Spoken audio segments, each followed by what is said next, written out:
Part 2 of Day 3 of Ouray to Durango. Not a bad ride, Joanne. Not really. We are on the north edge of Ouray by the hot springs. Oh, this is such a beautiful valley, Joanne. Please join us as we travel together in the quiet, magical glow of a rising sun.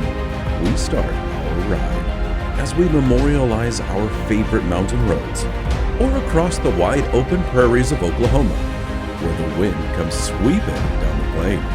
Come ride with us on the Jo&Ke travel series, Harleys or Camaro. Like the videos, subscribe to the channel, and tap the bell so you never miss the road ahead.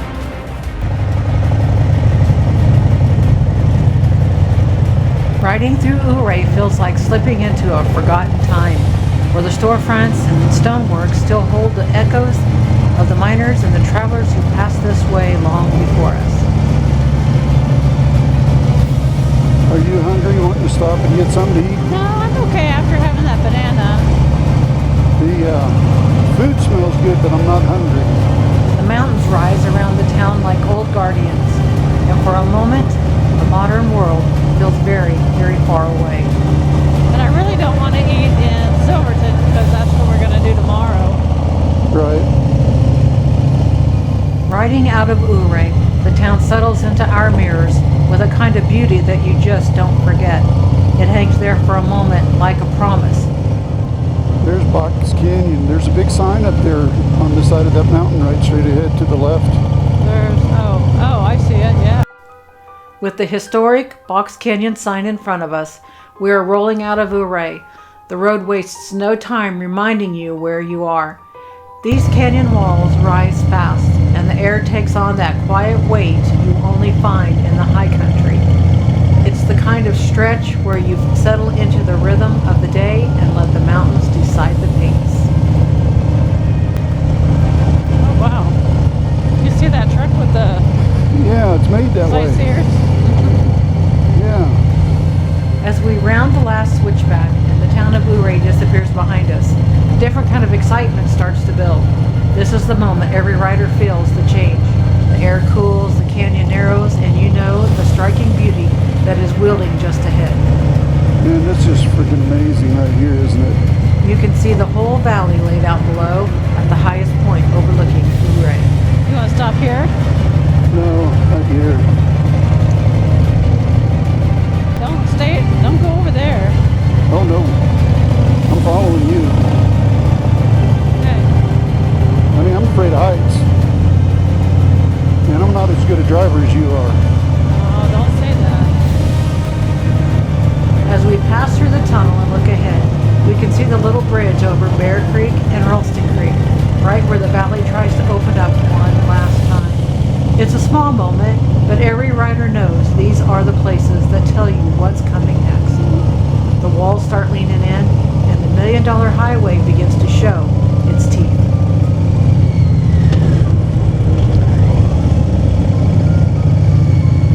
You said 15. Okay. This stretch of the $1 Million Highway is not for the faint of heart. The drop is real, the margin is small. There's no room for panic out here. You just breathe, trust your line, and stay focused on the road. I'm going to pull over just... Oh, no, it's too late. See, there's 3 cars behind us. They'll wait for us. Yeah. Nobody's pushing us.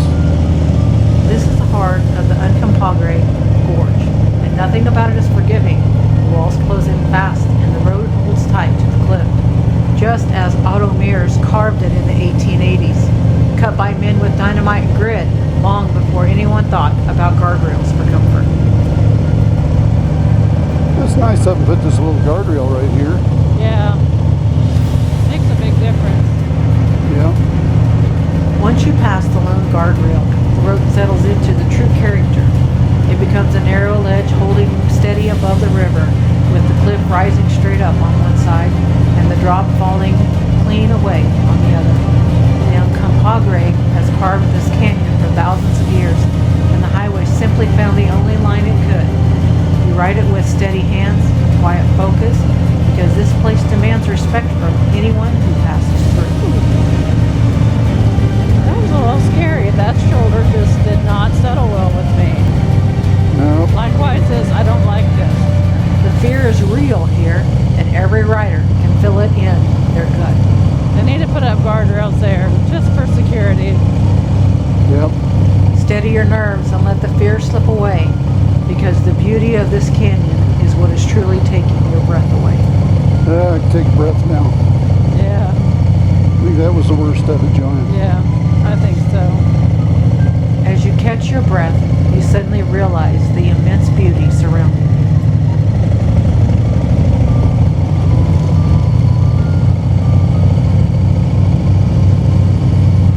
Yeah. For a little history, when Otto Mears built this route, he charged steep tolls, and plenty of travelers felt he was enriching himself along the way. I'm gonna go right here on the shoulder though. This stretch of the $1 Million Highway was never built for comfort. It began as a lifeline for the Red Mountain mining camps, where silver and gold pulled thousands into these high valleys. Every bend we ride was once carved by hand and blasted through solid rock, all to move ore, supplies, and desperate hopes between Ouray and Silverton. I think we got one more and I think we're done. Okay. When the mines played out, many thought this road would fade with them, but state rebuilt it in the early 1900s following the same impossible path that Mears laid down. The grades, the ledges, the narrow cuts through the gorge all survived, and today the highway still carries the same rugged spirit that was built in these mountains. Oh, there's a waterfall down there. You see it? Yes. The modern highway keeps the old alignment because the train leaves no other choice. There is no easy way around these walls of granite. Engineers improved the surface, but the soul of the road remains the same, the narrow ribbon holding fast to the mountains that shaped it.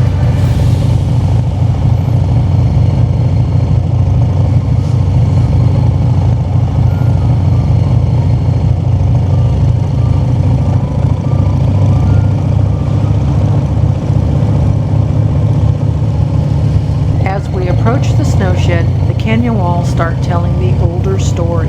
Every bend shows you how the tectonic plate shifts, folded, lifted, and broke apart the crust of the earth to make this narrow path we're riding on today. We're supposed to take this turnout right here, let this car pass. Oh, that was if you have 5 or more people behind you. Oh, you read the rest of that. Yes, I did. We're easing toward the old snow shed now, the place that has stood between mankind and winter's fury for generations. Long before the structure was reinforced, the slides here were relentless, and since 1963, 3 travelers and 3 CDOT employees have lost their lives when avalanches came down without warning. Their stories are part of this road's memory. That loss is the reason this snow shed exists today, catching the weight of the mountain so the highway can stay open and families can pass through safely. As we ride beneath it, you can feel the purpose built into every beam and every 15 brace. switchbacks. We got this. Leaving the gorge, the land opens into the Red Mountain Creek Valley, and Crystal Lake appears on the right, like a quiet mirror beneath the peaks. I'm not sure what these cars are doing, if they're in the road or not. There's aspens to the left. The Red Mountain Creek Valley opens wide and shines with the colors of fall. The old Porsche. Oh, yeah. That was a cool car. Oh wow, look at that straight ahead. That is It's like just beautiful. It just like Well, there it exploded. is.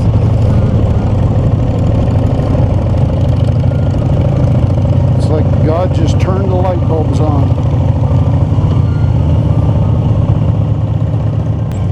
Called Ironton. Then, almost without warning, the canyon lets go. The tight walls fall away behind us, and Ironton Park opens wide in front of our ride like a long, quiet breath. This stretch of flat ground feels peaceful now, but it was once one of the busiest spots in the high country. In the late 1800s, this valley was lined with homes and storefronts and the steady rumble of ore wagons and freight teams that carried across the ground from morning until night. The railroad pushed up this far and brought life to the town, even through brutal winters that sealed off everything around it. Most of it is gone now, swallowed by the snow and time, leaving only the stillness. As we cross the valley today, it feels like the ghosts of Ironton are finally at rest, watching quietly while the land heals and returns to the calm it must have known before everyone came. As we ride into these tight twisties, we're moving through the heart of the Red Mountain Mining District. The old town of Guston once stood on these slopes. Every sharp turn here winds right through the history they left behind. You want to go up into the parking lot or no? Not really. There's not a lot to see here. Okay. Above here, it would be a good place if there was some place. This is the old Ironton tram house, the tall wooden chute where ore once dropped. It's a reminder of how intense the mining was up here and how much of this ridge was shaped by the work that came out of that mine. There's people on the side of the road. Up here, the Red Mountain Mining District begins to show itself, with old workings and broken cabins marking ground that once bustled with hard rock miners. This is pretty here. Yeah, it's pretty. These slopes were once lined with claims and prospect holes, each one a gamble that kept hope alive in these mountains. It's a little easier going up this hill than it was coming down. Bump, bump. Big bump. This whole stretch was once a chain of mining towns. Ironton stood to the north, then Red Mountain Town right along the ridge, and just beyond it was Guston, a busy silver camp in the 1880s. Hundreds of families lived on these slopes, and the sound of ore wagons and trams echoed across this valley from dawn until dark. 10. Couple more 10s. This first one's not bad. We're riding past the core of the district now, where the Yankee Girl headframe still stands, proud above the trees. When this mine hit ore, it lit up the whole mountainside with promise. Tram lines once stretched from these ridges, carrying buckets of ore down to the mills far below. Every gulch around here had names like Genesee, Vanderbilt, Robinson, and National Bell, all tied into the same fever that drove men to carve a living from deep inside of these mountains. Oh, low battery on my Cardo. Flashing at you again. Huh? Cardo's barking at you again. Yeah, this is the first time since we've been back on the road, though. Yeah. As we crest Red Mountain Pass, we're crossing the backbone of the district. On one side lay the old camps of Ironton and Red Mountain Town, and on the other stretched the workings that fed into the Dorado and those mines closer to Silverton. This high point was the line that connected a whole industry across the San Juans. Wow, look at that road down below. Uh-huh. That's where we're going to go. Yeah, I think you're doing the right thing. I think 30 or 35 is the speed limit. But again, you're in Colorado, so if you know the road, it's just a suggestion. Right. And I was hoping we'd see some of those big-ass babies right there. Yeah, I'd love to. But there'd be so many cars that stopped right here that be molesting it. These curves lead us toward what's left of Chattanooga, the last camp on this pass. It's a quiet place now. Every mile through here carries a piece of the history that built the San Juan High Country. Oh, he got off the road over there. This looks like Dwayne and Diane's rig. Yeah. Oh, where's the peaches? You want to go here? Yes. I do too.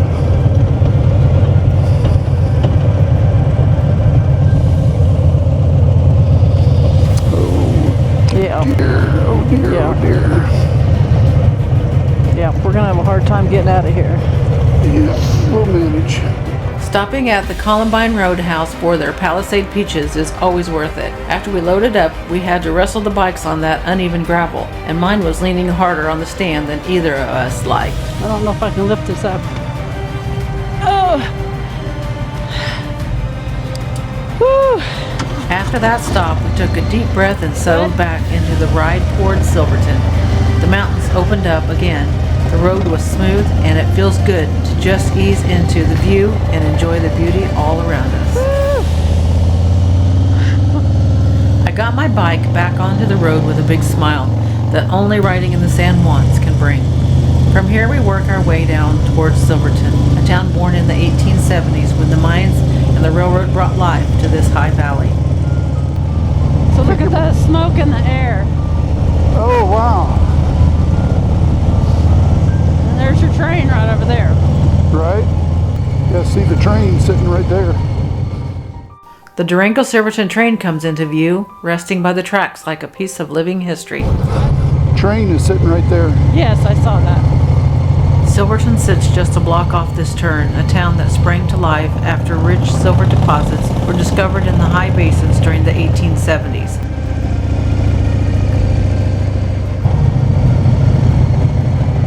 By the time the narrow gauge railroad reached it in 1882, the place was already alive with mills, boarding houses, and miners from every corner of the frontier. Even today, the old grid of streets still holds the character of that Bloomtown past.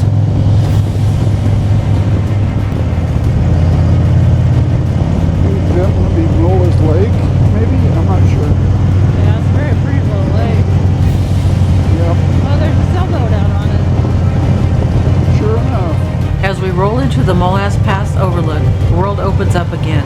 Off to the east, the peaks rise in long blue rows, softened a little by the clouds drifting across them. Even with the haze, you can still make out the ridges that stretch for miles, each one stacking behind the next one like pages in a mountain story. It's a quiet place to pause, breathe in the high air, and take in the beauty that surrounds this part of the San Juans. Right now we're sitting at, I think it's called Molasse, M-O-L-A-S Pass, which is about, I don't know, maybe halfway between Silverton and Durango. We ease out of the Molasse Pass overlook and back onto Highway 550 heading toward Durango. The air is crisp up here and the view lingers in your mind as the road settles in to its long glide down the mountain. It's okay to the left and it's okay to the right. Here we go. Once we leave Molasse Pass, the road begins its long descent toward Purgatory, winding through some of the most beautiful country in the San Juans. This part of Highway 550 was shaped long after the early mining days, built to connect the mining camps to Silverton with the ranching and railroad communities further south. San Juan County may be the smallest in Colorado, but it carries one of the richest histories. He's gonna have to go around us here pretty soon Yeah. if he doesn't want to stay there. Coming down this long grade toward Lime Creek, the road swings through a sharp bend that feels almost like a half circle. It's one of the most panoramic spots on the ride.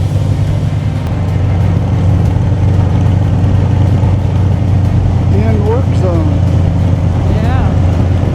And road work ahead. That makes sense. Looking back on the day, it's hard to believe how much ground we'd covered. We started the morning in Durango, rolled north through the quiet valleys, and climbed our way into the high country. We spent the heart of the day riding the San Juans through Silverton and over Red Mountain Pass, all the way to Ouray for the first half of the trip. Then in part two, we turned south and took it all in again from the other direction, seeing new angles of the same mountains that we love so much. Every mile on Highway 550 reminds us why this place is special. The views, the history, the bright gold aspens, and the simple joy of being out here together make it one of our favorite rides anywhere. By the time we roll into Honeyville to stock up on honey and a few bottles of their whiskey, it feels like the perfect end to a day we won't soon forget.